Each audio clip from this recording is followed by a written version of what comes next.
Paulo e Estevão, pelo Espírito Emmanuel, psicografia Francisco Cândido Xavier. Segunda parte, capítulo 5, parte 5.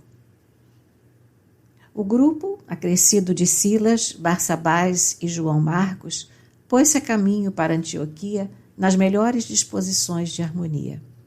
Revezando-se na tarefa de pregação das verdades eternas, anunciavam o reino de Deus e faziam curas por onde passavam. Chegados ao destino, com grandes manifestações de júbilo, da gentilidade, organizaram o plano colimado para dar-lhe imediata eficiência. Paulo expôs o propósito de voltar às comunidades cristãs já fundadas, estendendo a excursão evangélica por outras regiões onde o cristianismo não fosse conhecido. O plano mereceu aprovação geral. A instituição antioquena ficaria com a cooperação direta de Barsabás e Silas, os dois companheiros devotados que até ali haviam constituído duas fortes colunas de trabalho em Jerusalém. Apresentado o relatório verbal dos esforços em perspectiva, Paulo e Barnabé entraram a cogitar das últimas disposições particulares. Agora, disse o ex-levita de Chipre, espero concordes com o que resolvi relativamente a João. João Marcos? Interrogou Paulo admirado. Sim, desejo levá-lo conosco, a fim de afeiçoá-lo à tarefa. O ex-rabino franziu o sobrecenho num gesto muito seu, quando contrariado, e exclamou: Não concordo. Teu sobrinho está ainda muito jovem para o cometimento. Entretanto, prometi a minha irmã acolhê-lo em nossos labores. Não pode ser. Estabeleceu-se entre os dois uma contenda de palavras, na qual Barnabé deixava perceber seu descontentamento. O ex-rabino procurava justificar-se, ao passo que o discípulo de Pedro alegava o compromisso assumido e impugnava, com tal ou qual amargura, a atitude do companheiro. O ex-doutor, contudo, não se deixou convencer. A readmissão de João Marcos, dizia, não era justa. Poderia falhar novamente, fugir aos compromissos assumidos, desprezar a oportunidade do sacrifício. Lembrava as perseguições de Antioquia, de Pisídia, as enfermidades inevitáveis, as dores morais experimentadas em Icônio, o apedrejamento cruel na praça de Listra. Acaso o rapaz estaria preparado em tão pouco tempo para compreender o alcance de todos esses acontecimentos, em que a alma era compelida a regozijar-se com o testemunho? Barnabé estava magoado, de olhos úmidos. Afinal, disse em tom comovedor, nenhum desses argumentos me convence e me esclarece, em consciência. Primeiramente, não vejo por que desfazer nossos laços afetivos.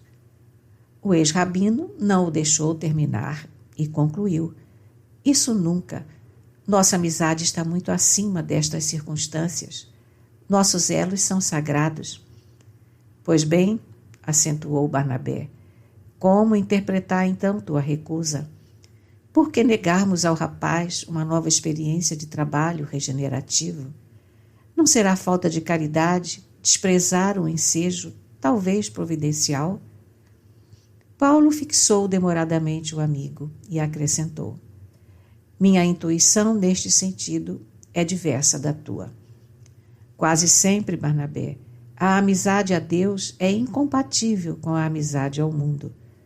Levantando-nos para a execução fiel do dever, as noções do mundo se levantam contra nós. Parecemos maus e ingratos. Mas, ouve-me, ninguém encontrará fechadas as portas da oportunidade, porque é o Todo-Poderoso quem nolas abre. A ocasião é a mesma para todos, mas os campos devem ser diferentes. No trabalho propriamente humano, as experiências podem ser renovadas todos os dias. Isso é justo. Mas considero que no serviço do Pai, se interrompemos a tarefa começada, é sinal de que ainda não temos todas as experiências indispensáveis ao homem completo. Se a criatura ainda não sabe todas as noções mais nobres relativas à sua vida e deveres terrestres, como consagrar-se com êxito ao serviço divino? Naturalmente que não podemos ajuizar se este ou aquele já terminou o curso de suas demonstrações humanas e que de hoje por diante esteja apto ao serviço do Evangelho, porque neste particular cada um se revelará por si. Creio mesmo que teu sobrinho atingirá essa posição com mais algumas lutas. Nós, entretanto, somos forçados a considerar que não vamos tentar uma experiência, mas um testemunho. Compreendes a diferença? Barnabé compreendeu o imenso alcance daquelas razões concisas, irrefutáveis, e calou-se para dizer daí a momentos: tens razão, desta vez não poderei, portanto, ir contigo. Paulo sentiu toda a tristeza que transbordava daquelas palavras e, depois de meditar longo tempo, acentuou: não nos entristeçamos. Estou refletindo na possibilidade de tua partida com João Marcos para Chipre. Ele encontraria ali um campo adequado aos trabalhos que lhe são necessários e, ao mesmo tempo, cuidaria da organização que fundamos na ilha. Dentro deste plano, continuaríamos em cooperação perfeita, mesmo no que se refere à coleta para a igreja de Jerusalém. Desnecessário será dizer da utilidade de tua presença em Neapafos e Salamina. Quanto a mim, tomaria a Silas, internando-me pelo Tauro, e a igreja de Antioquia ficará com a cooperação de Barsabás e Tito. Barnabé ficou contentíssimo. O projeto pareceu-lhe admirável. Paulo continuava a seus olhos como o companheiro das soluções oportunas. E dentro de breves dias, a caminho de Chipre, onde serviria a Jesus até que partisse mais tarde para Roma, Barnabé foi com o sobrinho para Seleucia, depois de se abraçarem, ele e Paulo, como dois irmãos muito amados, que o mestre chamava a diferentes destinos. Paulo e Estevão, pelo Espírito Emmanuel. Psicografia Francisco Cândido Xavier. Segunda parte, capítulo 6, parte 1. Peregrinações e sacrifícios. Em companhia de Silas, que se harmonizara com as suas aspirações de trabalho, o ex-rabino partiu de Antioquia, internando-se pelas montanhas e atingindo sua cidade natal depois de enormes dificuldades. Breve, o companheiro indicado por Simão Pedro habituava-se com o seu método de trabalho. Silas era um temperamento pacífico que se enriquecia de notáveis qualidades espirituais pelo seu devotamento integral ao Divino Mestre. Paulo, por sua vez, estava plenamente satisfeito com a sua colaboração. Palmilhando longos e impérvios caminhos, alimentavam-se parcamente, quase só de frutas silvestres, eventualmente encontradas. O discípulo de Jerusalém, todavia, revelava alegria uniforme em todas as circunstâncias. Antes de atingir Tarso, pregaram a boa nova no curso mesmo da viagem. Soldados romanos, escravos misérrimos, caravaneiros humildes, receberam de seus lábios as confortadoras notícias de Jesus. E não poucos escreveram à pressa uma que outra das anotações de Levi, preferindo as que mais se ajustavam ao seu caso particular. Por esse processo, o Evangelho difundia-se cada vez mais, enchendo de esperanças os corações. Na cidade do seu berço, mais senhor das convicções próprias, o tecelão que se consagrara a Jesus espalhou a mancheias os júbilos do Evangelho da Redenção. Muitos admiraram o conterrâneo cada vez mais singularmente transformado. Outros prosseguiram na tarefa ingrata da ironia e do lamentável esquecimento de si mesmos. Paulo, no entanto, sentia-se forte na fé como nunca. Defrontou a velha casa em que nascera, reviu o sítio ameno onde brincara os primeiros tempos da infância.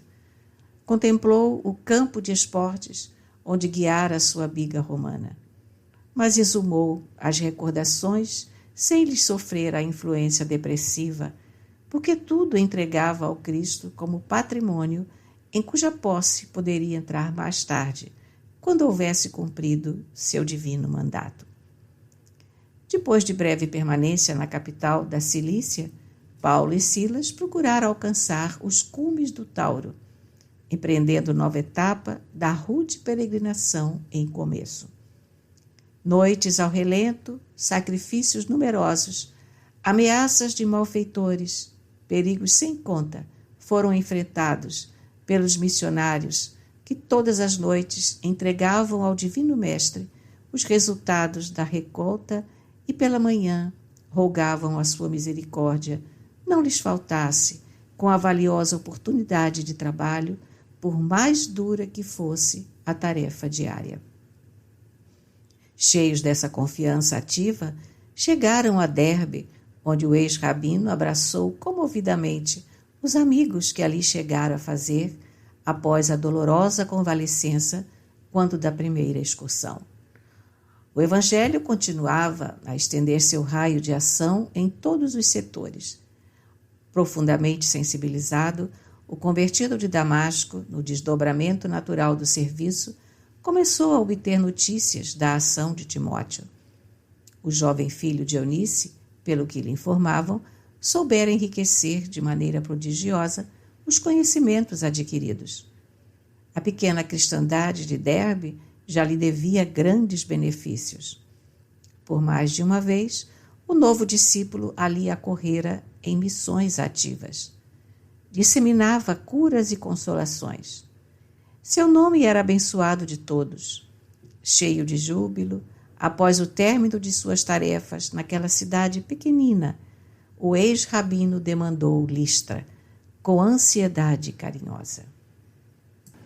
Lloyd o recebeu, bem como a Silas, com as mesmas satisfações da primeira vez.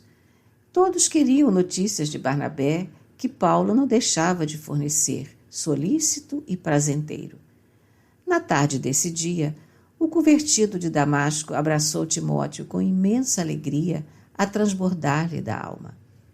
O rapaz chegava da faina diária junto dos rebanhos. Em breves minutos, Paulo conhecia a extensão dos seus progressos e conquistas espirituais. A comunidade de Listra estava rica de graças. O moço cristão conseguira a renovação de muita gente. 2 judeus dos mais influentes na administração pública, destacados entre os que promoveram a lapidação do apóstolo, eram agora seguidores fiéis da doutrina do Cristo. Cuidava-se da construção de uma igreja, onde os doentes fossem amparados e as crianças abandonadas encontrassem um ninho acolhedor. Paulo regozijou-se. Naquela mesma noite, houve em Listra grande assembleia. O apóstolo dos gentios encontrou uma atmosfera carinhosa que lhe prodigalizava grande conforto.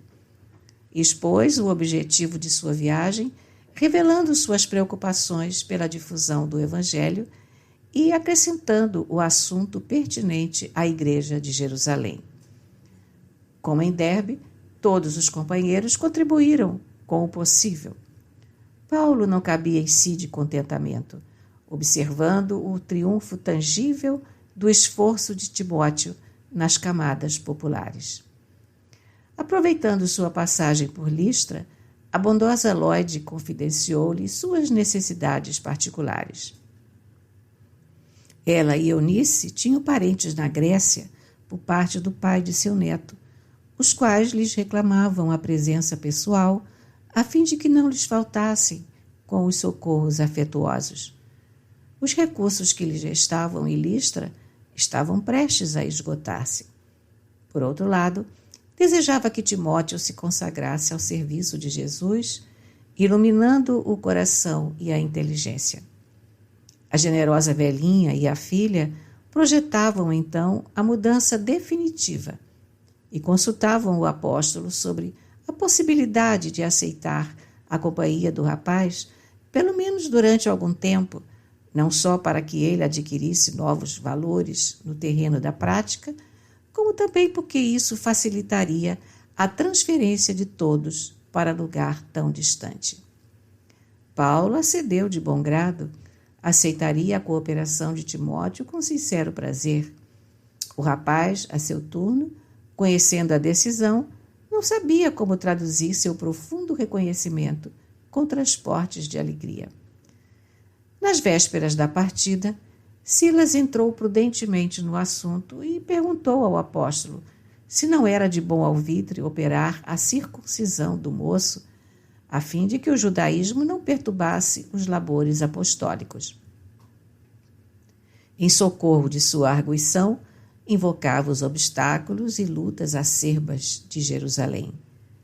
Paulo meditou bastante, recordou a necessidade de espalhar o evangelho sem escândalo para ninguém e concordou com a medida aventada. Timóteo teria de pregar publicamente.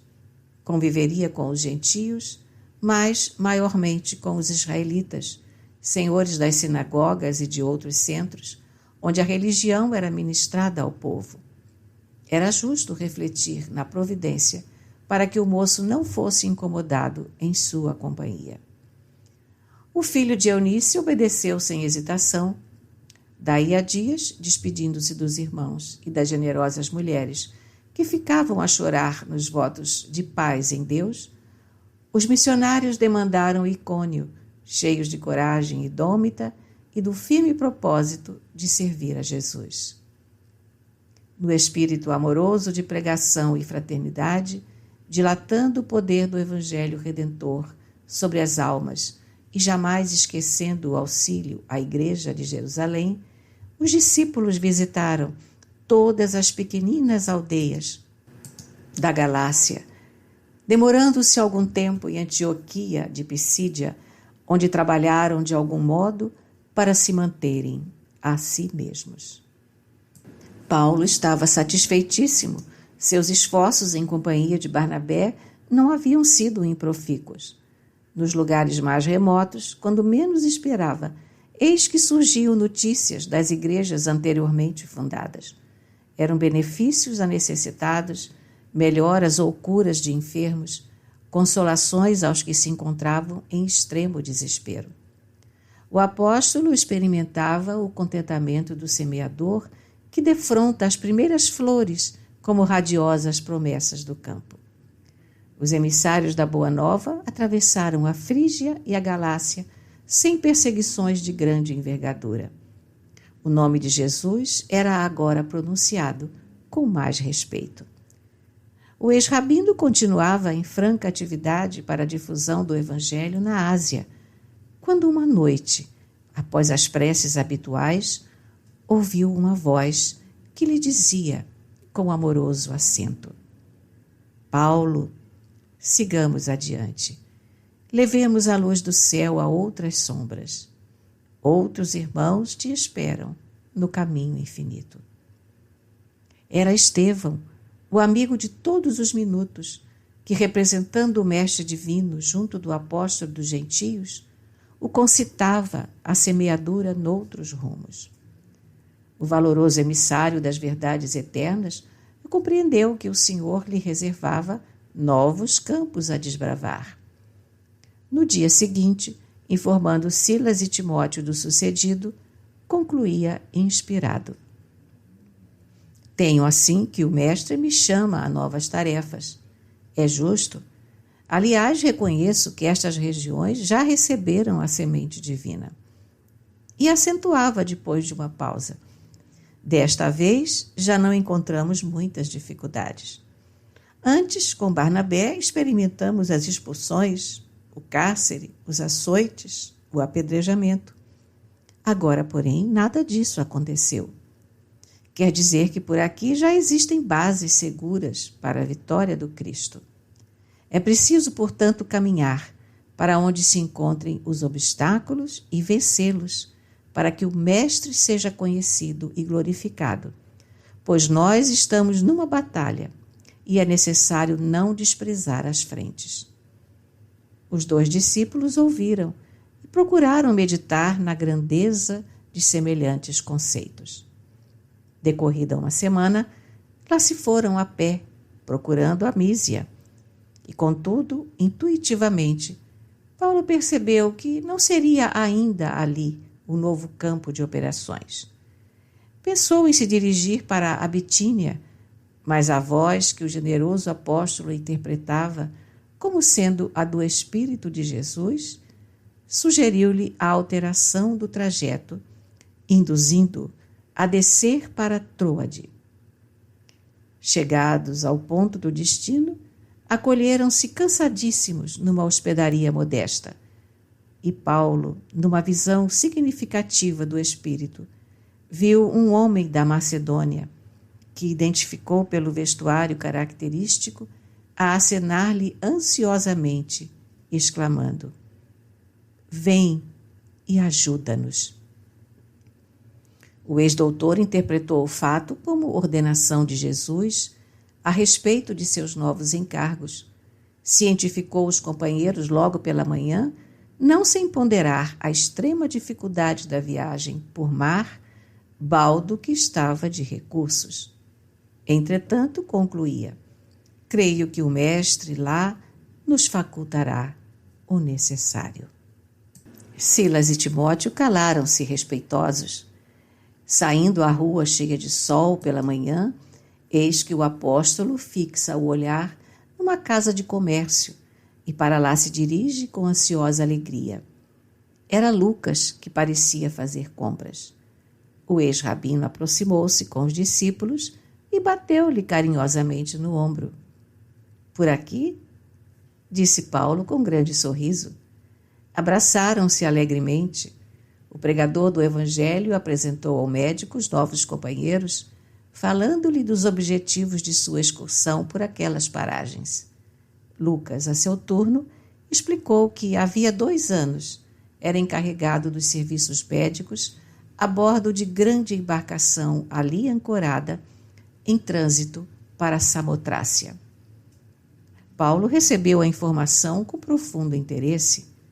Muito impressionado com o encontro, deu-lhe a conhecer a revelação auditiva do roteiro, bem como a vidência da véspera. "Estou certo de que o Senhor nos envia os recursos necessários na tua pessoa. Precisamos transportar-nos à Macedônia, mas estamos sem dinheiro." "Quanto a isso," respondeu Lucas com franqueza, "não te preocupes. Se não tenho fortuna, tenho vencimentos. Seremos companheiros de viagem e tudo pagarei com muita satisfação." Paulo e Estevão, pelo Espírito Emmanuel. Psicografia Francisco Cândido Xavier. Segunda parte, capítulo 6, parte 2. A palestra prosseguiu animada, relatando o antigo hóspede de Antioquia as suas conquistas para Jesus. Nas suas viagens havia aproveitado todas as oportunidades em prol do Evangelho, transmitindo a quantos se lhe aproximavam os tesouros da Boa Nova.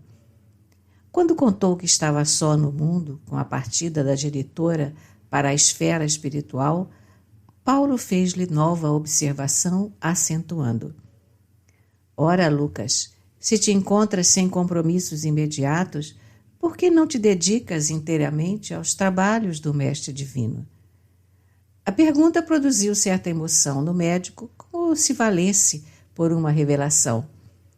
Passada a surpresa, Lucas acrescentou um tanto indeciso: "Sim, mas há que considerar os deveres da profissão." "Mas quem foi Jesus, senão o divino médico do mundo inteiro? Até agora tens curado corpos que, de qualquer modo, cedo ou tarde hão de perecer. Tratar do espírito não seria um esforço mais justo? Com isso, não quero dizer que se deva desprezar a medicina propriamente do mundo. No entanto, essa tarefa ficaria para aqueles que ainda não possuem os valores espirituais que trazes contigo. Sempre acreditei que a medicina do corpo é um conjunto de experiências sagradas, de que o homem não poderá prescindir, até que se resolva a fazer a experiência divina e imutável da cura espiritual. Lucas meditou seriamente nessas palavras e replicou: tens razão. Queres cooperar conosco na evangelização da Macedônia? Interrogou o ex-rabino, sentindo-se triunfante. Irei contigo, concluiu Lucas. Entre os 4 discípulos do Cristo houve enorme júbilo. No dia seguinte, a missão navegava para Samotrácia. Lucas explicou-se como pôde. Solicitando ao comando a permissão de se afastar por 1 ano dos serviços a seu cargo, e porque apresentasse substituto, conseguiu com facilidade o seu intento.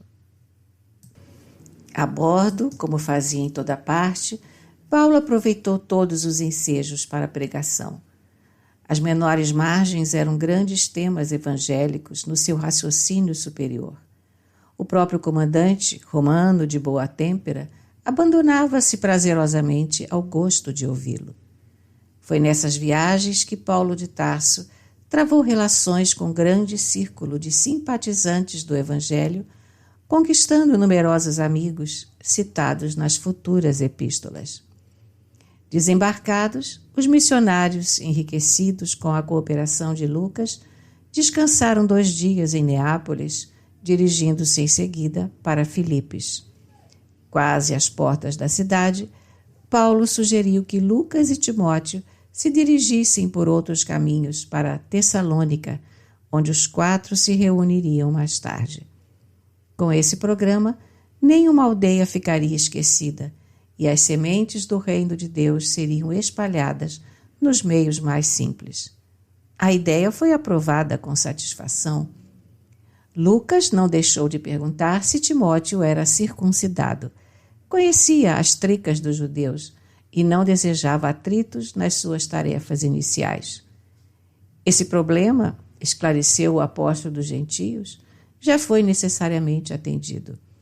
As 2 humilhações infligidas a um jovem confrade que levei a Jerusalém, não a conselho da sinagoga, mas a uma reunião da igreja, levaram-me a refletir na situação de Timóteo, que precisará muitas vezes dos favores dos israelitas no curso das pregações.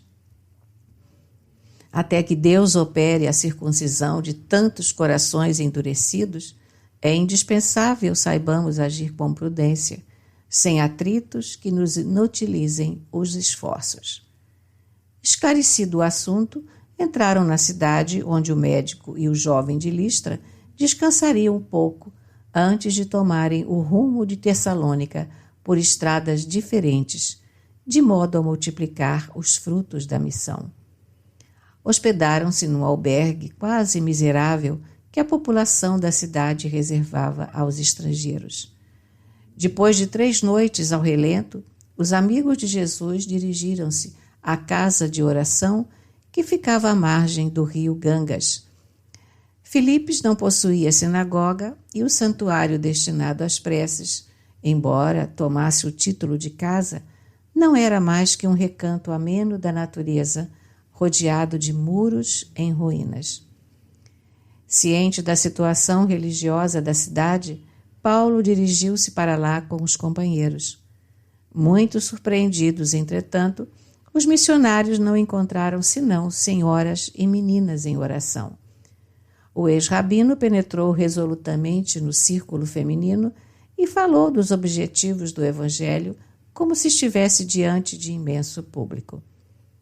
As mulheres estavam magnetizadas por sua palavra ardorosa e sublime. Enxugavam discretamente as lágrimas que lhes afluíam ao rosto ao receberem notícias do Mestre, e uma delas, chamada Lídia, viúva digna e generosa, aproximou-se dos missionários e, confessando-se convertida ao Salvador esperado, oferecia-lhes a própria casa para fundarem a nova igreja. Paulo de Tarso contemplou-a de olhos úmidos, escutando-lhe a voz desbordante de cristalina sinceridade, que recordou que no Oriente, no dia inesquecível do Calvário, só as mulheres haviam acompanhado Jesus no doloroso transe, sendo as primeiras criaturas que o viram na gloriosa ressurreição. E eram ainda elas que, em doce reunião espiritual, vinham receber a palavra do Evangelho no Ocidente pela primeira vez. Em silenciosa contemplação, o apóstolo dos gentios fixou o grande número de meninas que se ajoelhavam à sombra carinhosa das árvores. Observando-lhes os trajes muito claros, teve a impressão de que via à sua frente um gracioso bando de pombas muito alvas, prestes a desferir o vôo glorioso dos ensinamentos do Cristo pelos céus maravilhosos da Europa. Foi por isso que, contrariamente à expectativa dos companheiros, o enérgico pregador respondeu a Lídia em tom muito afável: aceitamos vossa hospedagem. Desde aquele minuto travou-se entre Paulo de Tarso e sua carinhosa igreja de Filipos a mais formosa amizade. Lídia, cuja casa era muito abastada, em vista do movimento comercial de púrpuras, acolheu os discípulos do Messias com júbilo indescritível. Enquanto isso, Lucas e Timóteo continuavam a viagem. Silas e o ex-doutor de Jerusalém consagravam-se ao serviço do Evangelho entre os generosos filipenses. A cidade singularizava-se por seu espírito romano. Havia nas ruas vários templos dedicados aos deuses antigos. E como apenas as mulheres procuravam o recinto da casa de orações, Paulo, com o desassombro que o caracterizava, deliberou fazer pregações do Evangelho na praça pública. Na mesma época, possuía Filipos uma pitonisa que se celebrizara nas redondezas. Como nas tradições de Delfos, suas palavras eram interpretadas como oráculo infalível. Tratava-se de uma rapariga cujos patrões procuraram mercantilizar seus poderes psíquicos. A mediunidade era utilizada por espíritos menos evoluídos que se compraziam em dar palpites sobre motivos de ordem temporal. A situação era altamente rendosa para os que a exploravam descaridosamente. Aconteceu que a jovem estava presente à primeira pregação de Paulo. Recebida pelo povo com êxito inexcedível, terminada a exposição evangélica, os missionários observam a moça, que em grandes brados, que impressionavam o público, se põe a exclamar: recebei os enviados do Deus Altíssimo. Eles anunciam a salvação. Paulo e Silas ficaram tanto perplexos. Entretanto, nada replicaram, conservando o incidente no coração em atitude discreta. No dia seguinte, porém, repetia-se o fato, e durante uma semana, os discípulos do Evangelho ouviram, após as pregações, a entidade que se assenhorava da jovem, atirando-lhe elogios e títulos pomposos. O ex-rabino, no entanto, desde a primeira manifestação, procurara saber quem era a rapariga anônima e ficou conhecendo os antecedentes do caso. Estimulados pelo ganho fácil, os patrões haviam instalado um gabinete onde a pitonisa atendia às consultas. Ela, por sua vez, de vítima, ia passando a sócia da empresa, que pingues eram os rendimentos. Paulo, que nunca se conformou com a mercancia dos bens celestes, percebeu o mecanismo oculto dos acontecimentos e, senhor de todos os particulares do assunto, esperou que o visitante do invisível novamente aparecesse. Assim, terminada a pregação na praça, quando a jovem começou a gritar: recebei os mensageiros da redenção, não são homens, são anjos do Altíssimo. O convertido de Damasco desceu da tribuna a passos firmes e, aproximando-se da locutora, dominada por estranha influência, intimou a entidade manifestante em tom imperativo. Espírito perverso, não somos anjos, somos trabalhadores em luta com as próprias fraquezas por amor ao Evangelho. Em nome de Jesus Cristo ordeno que te retires para sempre. Proíbo-te, em nome do Senhor, estabeleceres confusão entre as criaturas, incentivando interesses mesquinhos do mundo em detrimento dos sagrados interesses de Deus. Imediatamente a pobre rapariga recobrou as energias e libertou-se da situação malfazeja. O fato provocou enorme admiração popular. O próprio Silas, que de algum modo se comprazia em ouvir as afirmações da pitonisa, interpretando-as como um conforto espiritual, estava boquiaberto. Quando se viram a sós, quis lhe dissesse Paulo os motivos que o levaram a semelhante atitude, e perguntou-lhe: acaso não falava ela no nome de Deus? Sua propaganda não seria para nós valioso auxílio? O apóstolo sorriu e sentenciou: porventura, Silas, poder-se-á na terra julgar qualquer trabalho antes de concluído? Aquele espírito poderia falar em Deus, mas não vinha de Deus. Que fizemos para receber elogios? Dia e noite estamos lutando contra as imperfeições de nossa alma. Jesus mandou que insulássemos, a fim de aprendermos duramente. Não ignoras como vive em batalha com o espinho dos desejos inferiores? Então, seria justo aceitarmos títulos imerecidos quando o mestre rejeitou o qualificativo de bom? Claro que se aquele espírito viesse de Jesus, outras seriam suas palavras. Estimularia nosso esforço, compreendendo nossas fraquezas.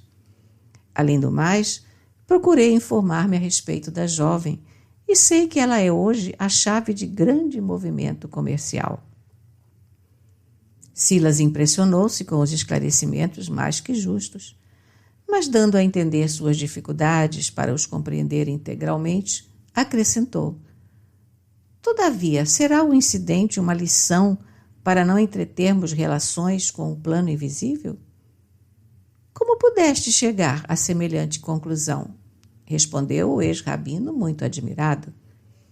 O cristianismo sem o profetismo seria um corpo sem alma. Se fecharmos a porta de comunicação com a esfera do mestre, como receber seus ensinos? Os sacerdotes são homens, os templos são de pedra. Que seria de nossa tarefa sem as luzes do plano superior? Do solo brota muito alimento, mas apenas para o corpo. Para a nutrição do espírito é necessário abrir as possibilidades de nossa alma para o alto e contar com o amparo divino. Nesse particular, toda a nossa atividade repousa nas dádivas recebidas. Já pensaste no Cristo sem ressurreição e sem intercâmbio com os discípulos? Ninguém poderá fechar as portas que nos comunicam com o céu. O Cristo está vivo e nunca morrerá. Conviveu com os amigos, depois do Calvário, em Jerusalém e na Galileia. Trouxe uma chuva de luz e sabedoria aos cooperadores galileus no Pentecostes. Chamou-me às portas de Damasco. Mandou um emissário para a libertação de Pedro, quando o generoso pescador chorava no cárcere. A voz de Paulo tinha acentos maravilhosos nessas profundas evocações. Silas compreendeu e calou-se, de olhos rasos de pranto. Paulo e Estevão, pelo Espírito Emmanuel. Psicografia, Francisco Cândido Xavier. Segunda parte, capítulo 6, parte 3. O incidente, entretanto, teria mais vastas repercussões, além daquelas que os apóstolos do Mestre poderiam esperar. A pitonisa não mais recebeu a visita da entidade que distribuía palpites de toda sorte. Em vão, os consulentes viciados lhe bateram a porta. Vendo-se privados da renda fácil, os prejudicados fomentaram largo movimento de revolta contra os missionários. Espalhava-se o boato de que Filipes, em virtude da audácia do pregador revolucionário, fora privada da assistência dos Espíritos de Deus. Os fanáticos exaltaram-se. Daí a 3 dias, Paulo e Silas foram surpreendidos em plena praça com um ataque do povo e foram presos a troncos pesadíssimos e flagelados sem compaixão. Sob os apupos da massa ignorante, submeteram-se com humildade ao suplício. Quando sangravam sob as varas impiedosas, houve a intervenção das autoridades e foram então conduzidos ao cárcere, abatidos e cambaleantes. Dentro da noite escura e dolorosa, incapacitados de dormir pelas dores crudelíssimas, os discípulos de Jesus vigiaram em preces ungidas de luminoso fervor. Lá fora, rugia a tempestade em trovões terríveis e ventos sibilantes. Filipes inteira parecia abalada em seus alicerces pela tormenta fragorosa. Passava da meia-noite e os 2 apóstolos oravam em voz alta. Os prisioneiros vizinhos, vendo-os em oração, pareciam acompanhá-los pela expressão do rosto. Paulo contemplou-os através das grades e, aproximando-se a custo, começou a pregar o reino de Deus. Ao comentar a tempestade imprevista que se abatera sobre o ânimo dos discípulos, enquanto Jesus dormia na barca, um fato maravilhoso feriu os olhos dos encarcerados. As portas pesadas das numerosas celas se abriram sem ruído. Silas ficou lívido. Paulo compreendeu e saiu ao encontro dos companheiros. Continuou pregando as verdades eternas do Senhor com entonação impressionante. E vendo umas dezenas de homens de peito hirsuto, barbas longas, fisionomias taciturnas, como se estivessem plenamente esquecidos do mundo, o apóstolo dos gentios falou com mais entusiasmo da missão do Cristo e pediu que ninguém tentasse fugir. Os que se reconhecessem culpados agradecessem ao Pai os benefícios da corrigenda. Os que se julgassem inocentes dessem expansão ao regozijo, porque só os martírios do justo podiam salvar o mundo. Esses argumentos de Paulo contiveram toda a estranha e reduzida assembleia. Ninguém procurou alcançar a porta de saída, senão que, reunindo-se em torno daquele desconhecido, que tão bem sabia falar aos desgraçados, muitos se ajoelharam em pranto, convertendo-se ao Salvador, que ele anunciava com bondade e energia. Ao alvorecer, amainada a tormenta, levanta-se o carcereiro perturbado pelo vozerio singular. Vendo as portas abertas e temendo a sua responsabilidade, tenta matar-se instintivamente. Mas Paulo avança e impossibilita-lhe o gesto extremo, explicando-lhe a ocorrência. Todos os encarcerados regressaram humildes ao seu cubículo. Lucano, o carcereiro, converte-se à nova doutrina.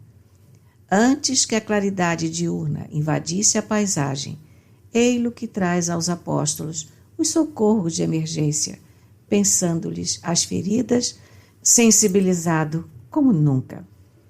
Residindo ali mesmo, conduz os discípulos ao interior doméstico, manda servir-lhes alimento e vinho reconfortante.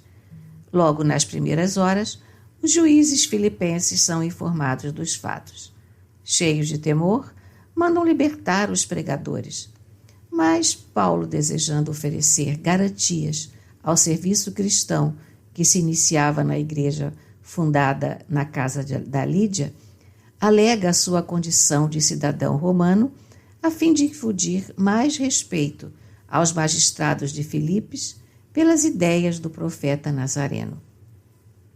Recusa a ordem de soltura para exigir a presença dos juízes que comparecem receosos.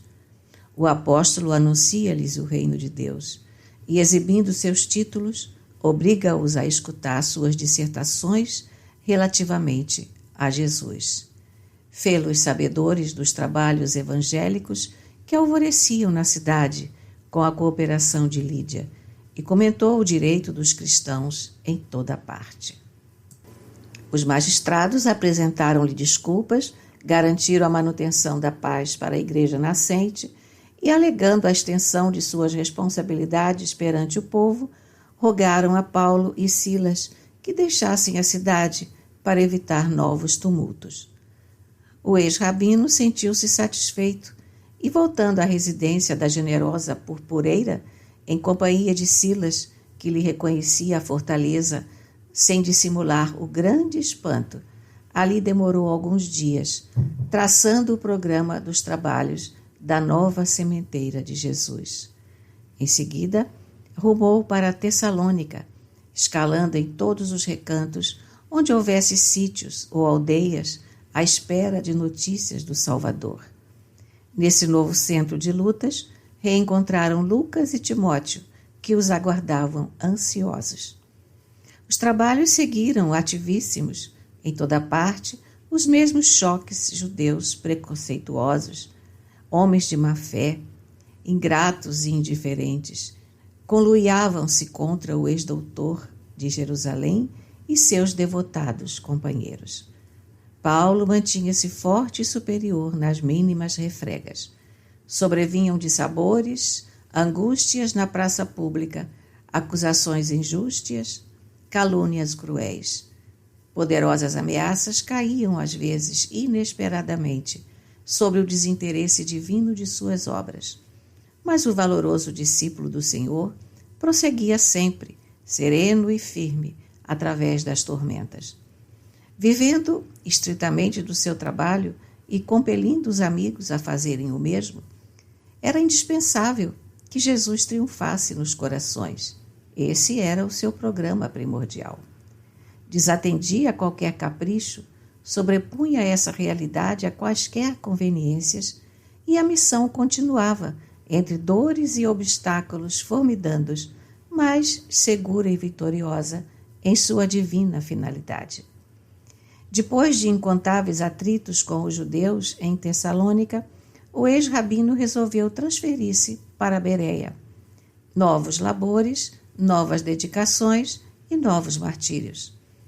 Os trabalhos missionários, iniciados sempre em paz, continuavam debaixo de lutas extremas. Os judeus rigorosos de Tessalônica não faltaram em Bereia.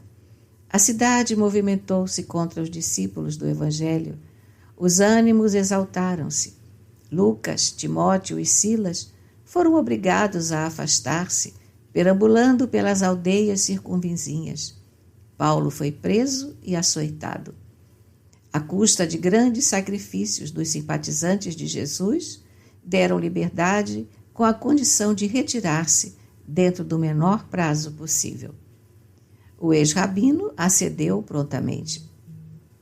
Sabia que atrás de si e através de esforços insanos sempre ficaria uma igreja doméstica que se alargaria ao infinito, bafejada pela misericórdia do Mestre, a fim de proclamar a excelência da Boa Nova.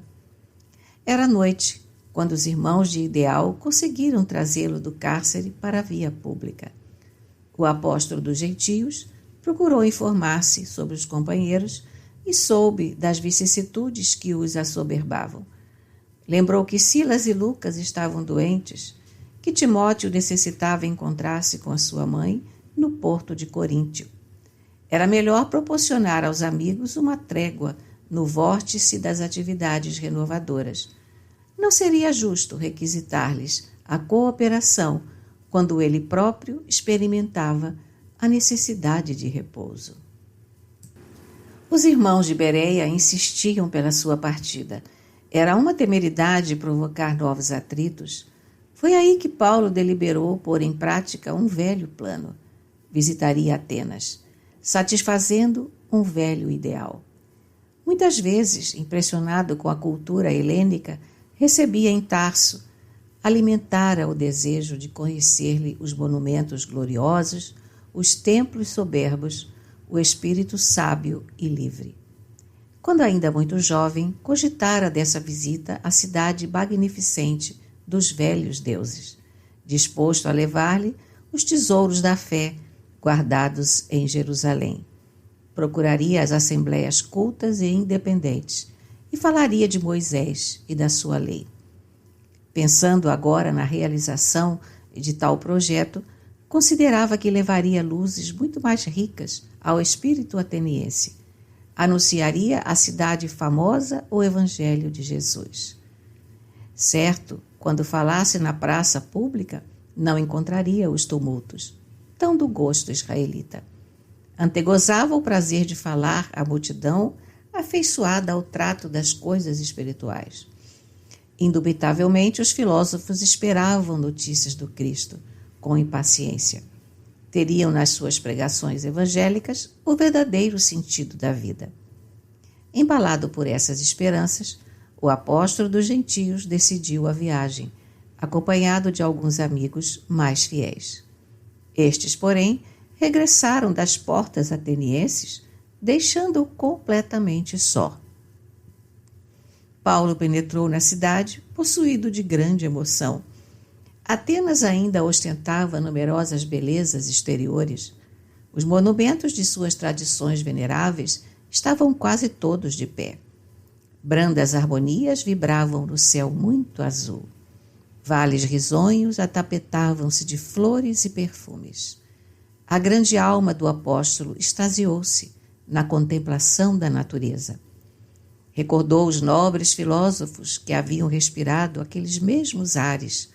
Rememorou os fastos gloriosos do passado ateniense, sentindo-se transportado a maravilhoso santuário. Entretanto, o transeunte das ruas não lhe podia ver a alma, e de Paulo viram apenas o corpo esquálido que as privações tornaram exótico. Muita gente o tomou por mendigo, farrapo humano da grande massa que chegava em fluxo contínuo do Oriente desamparado. O emissário do Evangelho, no entusiasmo de suas generosas intenções, não podia perceber as desencontradas opiniões a seu respeito. Cheio de bom ânimo, resolveu pregar na praça pública na tarde desse mesmo dia. Ansiava por defrontar o espírito ateniense, tal como já defrontara as grandezas materiais da cidade. Seu esforço, no entanto, foi seguido de penoso insucesso. Inúmeras pessoas aproximaram-se no primeiro momento, mas quando lhe ouviram as referências a Jesus e à ressurreição, grande parte dos assistentes rompeu em gargalhadas de irritante ironia. Será este filósofo um novo Deus? Perguntava um transeunte com ar de pilheira. Está muito desajeitado para tanto, respondia o interpelado. Onde já se viu um Deus assim? Indagava ainda outro. Vede como lhe tremem as mãos. Parece doente e enfraquecido. A barba é selvagem e está cheio de cicatrizes. E louco, exclamava um ancião com vastas presunções de sabedoria. Não percamos tempo. Paulo tudo ouvia, notou a fila dos retirantes, indiferentes e endurecidos, e experimentou muito frio no coração. Atenas estava muito distanciada das suas esperanças. A Assembleia Popular deu-lhe a impressão de enorme ajuntamento de criaturas envenenadas de falsa cultura. Por mais de uma semana perseverou nas pregações públicas sem resultados apreciáveis. Paulo e Estevão, pelo Espírito Emmanuel, psicografia Francisco Cândido Xavier. Segunda parte, capítulo 6, parte 4. Ninguém se interessou por Jesus e muito menos em oferecer-lhe hospedagem por uma simples questão de simpatia. Era a primeira vez, desde que iniciara a tarefa missionária, que se retiraria de uma cidade sem fundar uma igreja. Nas aldeias mais rústicas sempre aparecia alguém que copiava as anotações de Levi para começar o labor evangélico no recinto humilde de um lar. Em Atenas, ninguém apareceu interessado na leitura dos textos evangélicos. Entretanto, foi tanta a insistência de Paulo junto de algumas personagens em evidência que o levaram ao Areópago para tomar contato com os homens mais sábios e inteligentes da época. Os componentes do nobre conclave receberam-lhe a visita com mais curiosidade que interesse. O apóstolo ali penetrara por mercê de Dionísio, homem culto e generoso, que lhe atendera às solicitações, a fim de observar até onde ia a sua coragem na apresentação da doutrina desconhecida.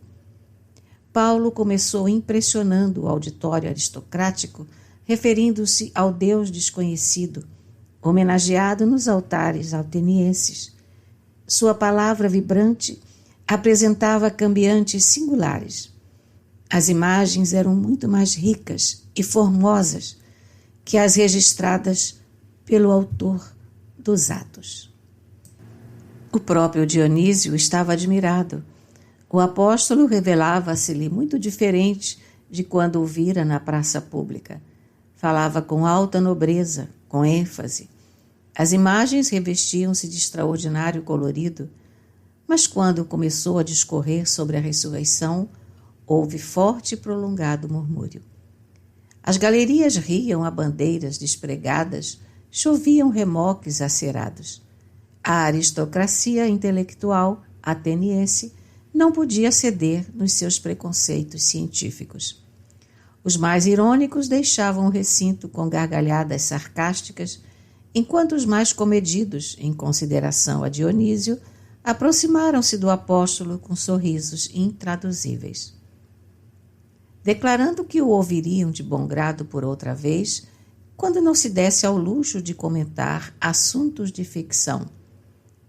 Paulo ficou naturalmente desolado.